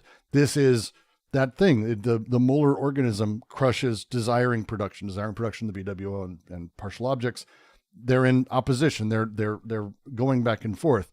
And this is the deal that they're talking about. This is why the death drive, or how the death comes in, or where death comes in, necessarily follows desire. Necessarily follows desire. Death is not the state that exists pre-desire. Okay? Hope everyone's following that. That's the thrust of this shit, because it's not about understanding even death drive versus life drive. These are things that their death is not desired. There's no death drive. It's only death that desires, because it is its own organization. It's its own setup. By virtue of the body without organs, the immobile mortar, there is also life that desires by virtue of working organs. The death that desires is the immobile motor of the BWO. The life that desires is the working organs. They say this. This is removing the idea ultimately of death and life drives. This paragraph is directly opposed to it and makes a hell of a case for this, that they themselves are about, again, the positive movement of the multiplicity of desiring production and desiring processes and what is produced. These other things, life and death, they're molar. They are coded. They have meaning. They're symbolic. Why would they have desiring production? Doesn't even know about life and death. Fuck life and death. They are themselves things that condition. This is the shift. It's instead about that to instead talking about that. Could you explain this death that desires versus life organs distinction? So for Freud, because it's hard to say this directly without kind of going into it, but for Freud and lesser writers who have followed Deleuze afterwards, the death drive, which is the sort of push towards the heat death, the thrust that man feels towards death, that death is a thing we go towards. And then the life drive, the goal towards procreation and to making more of us. These two conflicting drives and the binary of life and death and the opposition of these things. This is like super Freudian, and also other people that I have less respect for. And they phrase it completely. It's absurd to speak of death that would presumably be in qualitative opposition to the desires of life. Death is not desired. It is death that desires. It is the organization of it. The BWO and the immobile motor that they talk about here. That's the phrasing that they're talking about. The only opposition, in the desire machine, one sees the same catatonic, inspired by the immobile motor that forces him to put aside his organs, immobilize them, silence them, but also impelled by the working parts that work in an autonomous or stereotyped fashion, reactivate the organs, reanimate them with local movements. Instead of talking about life and death, because they are conceptual, coded things, instead, just look at the very processes of desiring production itself. Death is coded after the sort of collapsing of desiring production. It's coded after the elimination of connections. The catatonic is the one that they phrase, the immobile motor, which is the BWO. It's not, BWO doesn't produce things. It's the stasis without anything in it, essentially. But the life itself is also not desired by things, because desiring production is just connecting. It's working organs that are producing. These things are generally thought as like the life-death thing. But again, we're talking about metastability, and that's their critique. They say that death is not desired. There's only death that desires by virtue of the body without organs, or the immobile motor. There, we do not have two desires. It's not that we have two desires. Again, personalized, totalized, coded desires. It's instead that we have two parts of the desiring machine sort of thing in the dispersion of the machine itself. The BWO is, as it is a surface of recording. It doesn't have, it isn't itself desiring production or vitalistic or producing. It is the organization of things without the vitalistic element necessarily. conversely, desiring production has no death in it because it is just simply connecting and producing. The death drive and life drive are just sort of in that shit for them. Like, I don't know how else to put it. Like, that's what they're saying is it's like they're both just in there. This is just part of the stuff. And we're talking about it and coding it in specific ways where we talk about the death drive or the life drive, but these are just parts of the machinery that is producing us.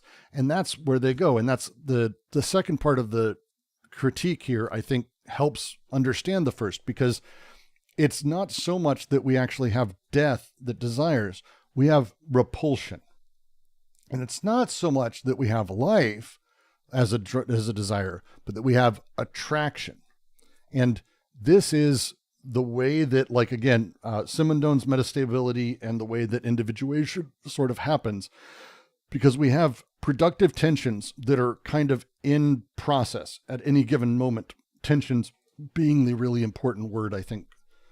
And I'm at some point, I know our Simondon reading group is going to listen to this, and I'm just going to get a lot of fucking DMs, but we'll see. Maybe I'm even close. The system has productive tensions. These tensions are the BWO, which is constantly sort of repelling, but also desiring machines, which are constantly attracting. And so this sort of interplay is a metastable relationship. These aren't joined. These aren't connected. Life and death aren't connected, but they're also not really in opposition in that way, because then it wouldn't be metastable. It'd be the opposite. The metastability is in the, again, larger scale set of interactions that all of these things come into. And that's where they talk about the repulsion and attraction. Now let's just go to the end here. Because they're talking about, again, one is then able to say what this running or functioning consists of. In the cycle of the desiring machine, it's a matter of constantly translating, constantly converting the death model, the death model of heat death and stability without anything alive, into something else altogether, which is the experience of death. Converting the death that rises from within, the BWO, into the death that comes from without on the BWO. And this transformation is kind of a...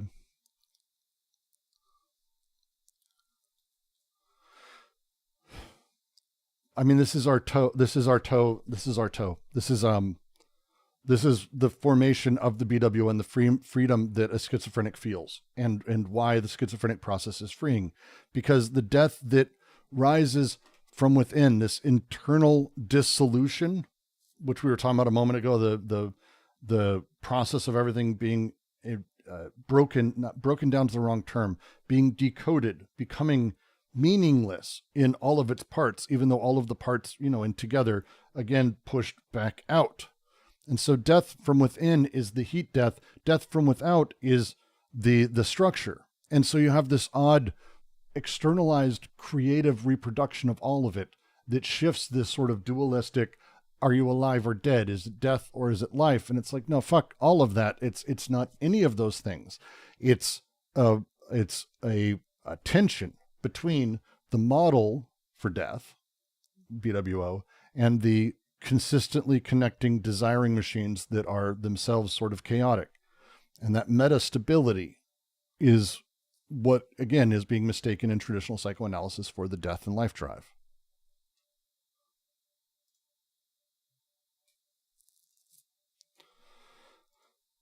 So when they say, James, death desires rather than death being desired, it's a fun sentence, because they're fucking around with their own language, these motherfuckers, every fucking time. But they're being really weirdly particular, I think would be the way to phrase it, because, again, we're moving away from the idea of the death drive, which is something that's born of whatever, the human a priori conditions of castration or whatever else. It's not so much that death is desired, because desire doesn't know what death is. Death is actually a very particular organization of things. It's It's actually what the BWO is, but it doesn't know what the desire doesn't go, oh, hello, BWO, how are you doing? Like, it doesn't know this shit. This is, again, we're talking about the coding of things socially. This is the reverse side of that, the undercurrent of all of the different sort of desire and production elements. And the BWO that's in there, mixed in, and all of that with all the other partial objects, they're connecting and fucking in life, but they're not like, hey, how you doing, partial objects? Like, it's like, they're not trying to do life.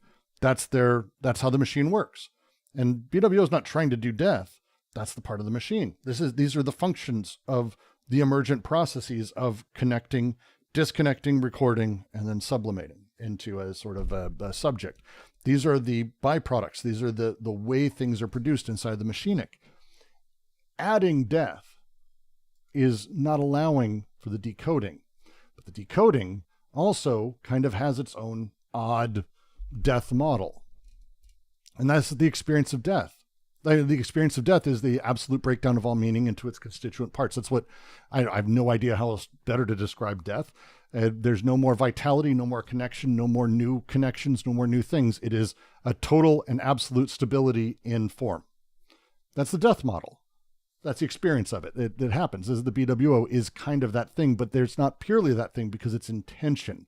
And this death that rises from within in the BWO becomes the death that comes from without on the BWO. And that death that comes from without is the transformational component.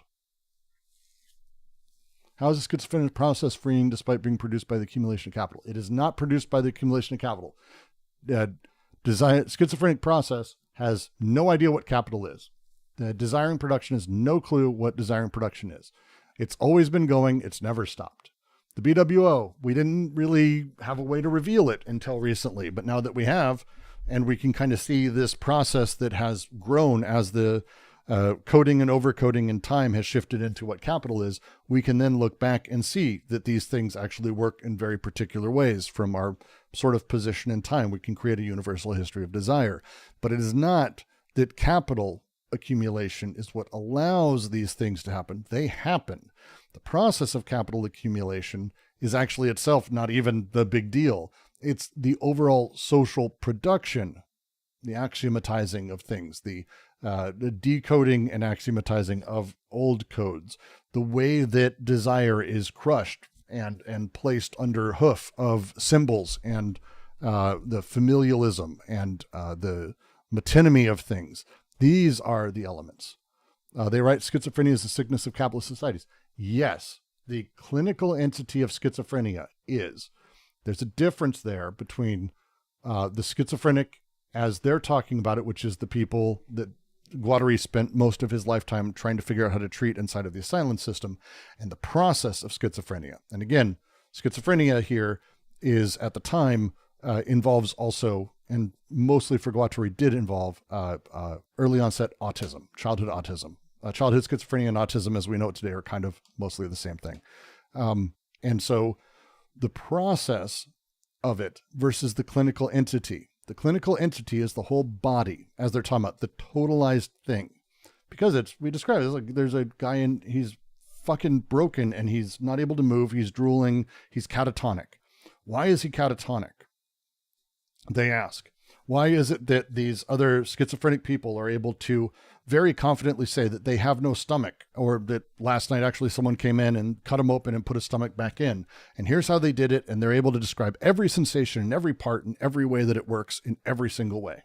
That thing, why are they able to tell you all of that if it's just like a fucking dumb hallucination? Or is it that this is actually how they're explaining their reality meaningfully? And maybe if that's the case, we live in a space, in a social world where the type of repression or the way that repression works is actually creating people, because people are always born of their material conditions. They don't exist outside of that. There's not some transcendent autism that RFK is really excited to tell us all about in September and we get to move on. It's instead, we are all produced socially. That's it. And as we're produced socially and as we exist socially and as we have to deal with each other socially, that doesn't happen in a vacuum either. I'm born into a world where my parents were also produced socially, and their parents and their parents and their parents. And all of the people around them. That totality over time changes how desire is dealt with, and how people are born and built, and how the organism comes to be the totality of something that someone does, and that the machines are just the shapes of them. Oh, look, you're quite a lovely woman with good hips. You're a strong, big, tall man. You have the shape of all of these things. That's just what you are. You're done. Those are what those machines do. That's what you're for. That type of thinking comes from the way that symbolism, metonymy, the familial state, how we're raised, how we're taught about the world and how we explore, crushes desiring production in these ways. And they're breaking down here, and it's why I love this part kind of a lot. They're breaking down to an extreme level everything. They're not even saying there's a death drive. A death drive you can talk about, there's a concept of it. We can have that conversation, but it's not that desire desires death or desire desires life. Desire is doing its shit. These are parts of the machine. You don't say that gasoline wants to burn. It has the potential for burn, has an excessive amount of energy in it, but that's not what it's like.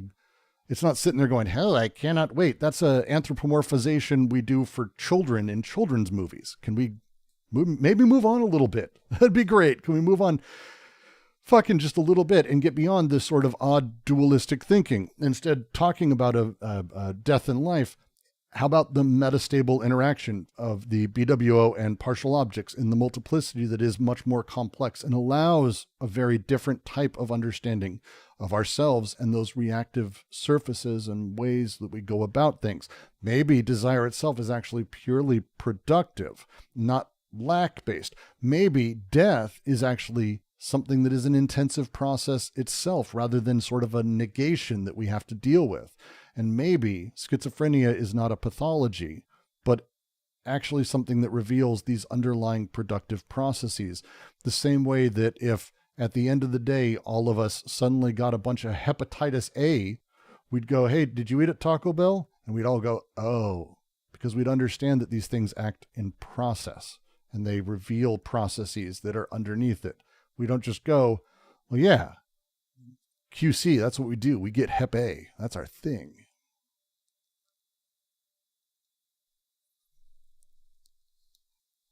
But with that, I don't know why I ended on a Hep A rant. What the fuck, Brooks? It's one of those days. I don't know why my brain did that today. That's a fun one. What the fuck am I doing? Who the fuck is that? Yeah, we keep it in a jar. Keep our Hep A in a jar here. I'm going to say thank all of you for joining. This is going to be the end of it for today. Do be watching. I'm going to be doing a lot more stuff, actually. I've got the new how-to philosophy section. Now, what is philosophy? That's a book, and I'm not here to describe that. But have you actually read Symbolic Logic by Copy? C-O-P-I? Langer? Any chance? You should do that. And we will be doing that, and we'll be doing a lot of stuff. There's a lot of really fun stuff. I've added a syllabus to the video if you want to go through. And I'll be adding a section to the QC because why the fuck not? And so we'll be going through all those things and the books, and it's going to be a mishmash and it's going to be weird. And I have no idea what it's going to do, but I'm excited for it. So the question would be, where the fuck am I going to send you? Is anyone live? Who's live? Is anyone live? Let's see. I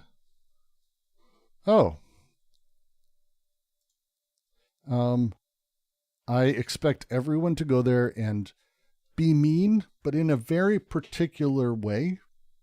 Just mention that Brooks said hello and make it sound sarcastic.